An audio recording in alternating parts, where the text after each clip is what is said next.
Ghana card, Dr. Mahmoud Bawumia said it 10,000 times over that he would prefer that to any other thing as far as our development was concerned. Because you cannot underplay the importance of a single source document. Today, he's sitting here talking about how the inconvenience is limited. Why is it limited? Because somebody took a bold step. When it comes to national registration, just like they did with free SHS, we started it. There was a modicum of improvement and what? Nothing as compared to what we were able to do. Again, he criticized ESLA for weak enforcement and data consistencies. He agrees here, at least with the text message that was read as well, that in their own audit, I believe at NIA, 80% of the data that was captured, in which they are vetted, was actually good. No, that's not what I said. That's okay, not. so 80% of the data is what? What I comes said out of the 80%? 80% of the data, of the sample audit size went through as having been verified. However, when you did a further analysis, you then realized that of that 80%, there were ghosts or clone cards used to beat the system. Okay, so that 80% can be said to be good. Okay, so but you have it. Yes, no, but at the end of the day, even with your 80%, you still haven't told us how many ghost names exist for us to actually know what the real threat is. No system they are is going perfect. to good. So that's the point I'm coming to. You build on it. You have all my friends to join hands, lock in step, to threaten the exercise he wants to do. But if others do it, I will not stop them. He, with the colleagues, some of them sitting in parliament now, decided to be an op in Eslowusu's life. When she was preaching progress, when the MPP was saying, this will help us see the benefits that Ghana card is bringing already, they were against it. Now the justification for this, you can make our lives easier if at the back end there's actually enough technology existing to solve these problems for us. In fact, you could even use AI. I bet you there's an AI prompt, be it Claude or whatever application that exists to cure all these problems. Really? It's possible. I'm saying that we should think through it. Because this inconvenience that he wants to downplay, that is not an inconvenience. I disagree. Okay. You are pushing, again, you said the registration before was flawed. You are pushing for a reset. What you are saying is a re-registration exercise. You've created the impression that we are not going anywhere to go and queue or whatnot, right?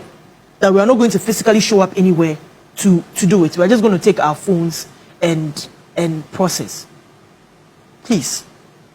Again, previous government championed education. We've moved a bit further. But there are still some people who can't complete this process at home by themselves.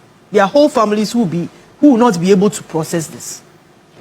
So the activity you want to undertake will be impeded. There will be challenges.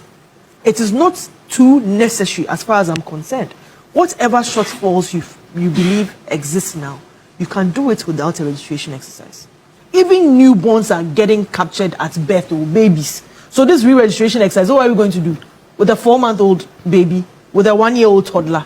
We are going to be using facial recognition for 6 months old, who I'm sure your 6-month-old is going to have a mobile phone. No, your 6 months. I'm saying no, but if you are capturing, at what age are you capturing them? Because if it's you are capturing SIM card owners. Okay, so SIM card owners. So is your 6-month-old going to have minors have phones. Your 6-month-old? No, I'm saying I'm giving an example of face changing.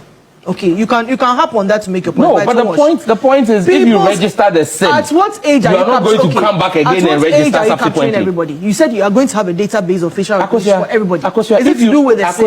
If the person is a 5-year-old, my point again is that every 6 months the telcos correct that problem of people using SIM cards. That's not correct. They've stopped doing that. That's not correct. Doing that because I know that if you don't use your SIM card over a period of time, it goes off. We're not talking about inactive SIMs. We're talking about even active SIMs and being able to identify who is using the active SIM. Okay. So you're talking about two different things here. So now you want to cure fraud. You want to cure fraud majorly. That's your concern. Is that what it is? Because the justification for a re-registration exercise, for me, is not convincing enough. Okay. There are ways to cure this. It's not necessarily going to forget, how do you call it, young kids and facial recognition and all that. You can throw that away. But going through that tedious process, okay, it's not tenable. To me, it's not convincing for me. Because the process the hard work that had to be done, he opposed it. The work that he has to do is easier than what we did. So he should find a way to cure it. Right. Yes. And not necessarily putting everybody through a whole process again. I'm not convinced that the process will be seamless. No, I'm not convinced that we need a re-registration exercise. Okay. I'm not. Because if I'm thinking about Sam George 4 years ago and Esther making this case, he would have gone ape, forget the word, but you know the American expression. He would have lost it and jumped from station to station and be firing on his social media with lion images. We've moved. The person who you said couldn't achieve it has made sure that we have a single source document, which is so powerful, it makes work easier. So find a way. You are young enough, you are smart enough, find a way. At least we know that when it comes to creating chaos, you are good at it. But find a solution. You need to find a solution to this one. And it's not to no, I'm saying so because I'm saying so because you see you could have said this without necessarily. Okay. I take it back. But when I sit here and I realize what Sam George put Esther through, he knows what he put Esther through. If I'm sitting here, I'm seeing what the few men in politics, when it gets to a certain level, the sort of vitriol and hate and whatever comes their way, and what he in particular put her through. But again, she achieved something monumental. So do something without necessarily getting all of us. Monumental and the same fraud is still ongoing. So let me just address that. You've raised some issues. There'll always be there. There'll always be some sort of fraud. It is fine for you to oppose the process or not be convinced by it. It's fine. I'm going by. It's fine. I'm going by the blueprint you laid out the facts are not sentimental. Facts don't care whose ox is God. They are facts. First and foremost. You said I put Esla through. You said I went ape on Esla. Fine. Take all my press engagements and all my social media posts. Everything I complained about that process, many of them were also complained about by Imani. Imani is not the minister now. Oh, you are the minister. Oh, wait. Fantastic. And that is why today that I am the minister, I am walking my talk and fixing Esla's flaws. You can't expect me to come and say that because she's a woman. I keep saying, look, this whole business it's of she's a woman. She's gone here. I am saying that she doesn't have the benefit. We would celebrate women. We would celebrate women not because of their gender, but because of their competence. When we celebrate Marietta Brew for winning the Itlos case, it's not because she was a woman. It's because of her legal prowess and competence. Then will it be fair to conclude that when you want us to celebrate, will it be fair to conclude that you are incompetent? If you are saying that you celebrate, no, he just said something. You didn't correct it. You didn't correct it. He said you celebrate women if they are competent, suggesting that Esther is not competent. But here he sits on a database that she championed and at least worked on. Would you have her response? No, you have to call that. You need to take that back. Okay, that's not fair. You said you were sitting and I was being a bit too harsh. Esther is not here. He said, and again, that one you are quiet. Jampo is okay. He's quiet. He wasn't. Oh, the minister is sitting here. Why are you inviting me? No, but again, you finished. You have made your point. I don't think that. If you are saying that, no, if you are saying that championing women, look, at the end of the day, at the barest minimum, you have made your point. You this woman's letter, the letter refutes claims that you made. Thank you very much. That you yourself has spoken, part of which you have agreed. I repeat the point. You will not sit here and insult. We will celebrate public office holders, whether they are men or women, not because of their gender, but because of their competence. The reason why Esla put this country through a SIM registration between 2021 to 2023 was to get us biometrically verified using the NIA's database for a SIM card. Did she achieve that? Her own statement says no. So if you were set out with one goal in sight, we would not reward attempts. We will reward results. You have nothing to show for it. Esla made an attempt. You want us to celebrate attempts? What have we won't celebrate attempts. Well, let's go to the other issue. Today we are rolling out a new system.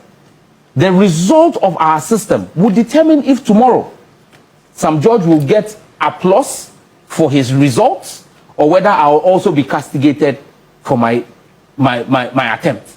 I am confident that working with the fine minds at the NCA and NIE and all the allied institutions we have today, we would deliver results to Ghanaians and not attempts. It is because Ghanaians were not comfortable with attempts that they changed government.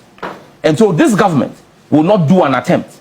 We will solve it. But again, like I said, facts are not sentimental. Facts are facts. Let us be clear. Dr. Bawumia did not introduce the Ghana card. Yes. I'm going to read a story from Graphic Online by Zainabu Issa, dated October 9th, 2014. Waste of time. National identification cards to be ready November 2015. And when you read the story, you realize that the contract for the issuance of Ghana cards preceded Dr. Bawumia becoming vice president. So when you sit here and want to look at this point in time, you will tell us that Dr. Bawumia was responsible for the Immaculate Conception of Mary. No. Because everything in this country is Dr. Bawumia, except the one thing we place in his hand, the economy. Everything that happened well in this country. In fact, before the birth of Christ, the Immaculate Conception of Mary was done by Dr. Bawumia, according to Akosua and the MP. However, the one thing we put in Dr. Bawumia's hand, the economy, it was tanked, it was crushed, it was made worthless. At a point in time, Ghana's currency was the worst performing currency in the world, behind the Zimbabwean dollar. He put Palugu down and he's scared to build. Did he build Palugu down? It's an issue. Look, you cannot sit here and pontificate. And like I said, I will, and I'll call you out on it because there's evidence. Okay, well, your microphone is off. Yes, I'm responding. Like I said to Afejumakin at my vetting, that the vetting could not be used to whitewash President Akufo-Addo's record.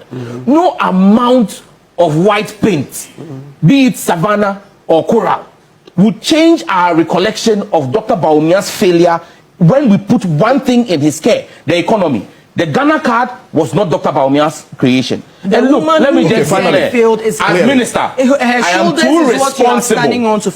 too responsible to take the suggestion of Akosua to take Claude or any such AI tool and run it through my national biometric database. Do you know who owns that software? I don't care. I'm saying that convenience Ghanaians. You say you don't care. I should take an American Department of Defense solution and go and run it through our national AI database. This is the kind of policy thinking that we have from the NPP. Okay. So you don't hold on. This is the kind of policy thinking we have from the NPP. And dismiss the work of somebody whose shoulders you are standing on. I'm not standing on anybody's shoulders. Gentlemen, you apologize to her at the very least. Shoulders you are standing in the ministry. What you say, she failed that you are walking around like you are wearing a bulletproof vest to lord over Ghanaians is her work as well. In the end, so you ask questions which